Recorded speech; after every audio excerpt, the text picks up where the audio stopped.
there, welcome to my channel. Have you ever found yourself bogged down by manually accepting every change suggested by Grammarly, especially in larger documents? Here's a nifty trick to automate the process. We do not have to manually click on accept with the help of this trick.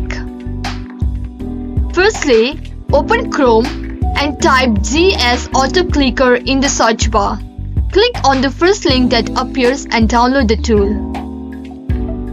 Select the autoclicker to automatically click at the position where this accept button appears in Grammarly.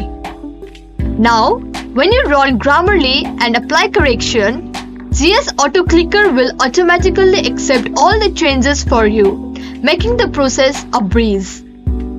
With GS Autoclicker, you can speed up the correction process, especially for large documents, and let Grammarly do its magic without interruption. If you found this tip helpful, give it a thumbs up and subscribe for more handy tips.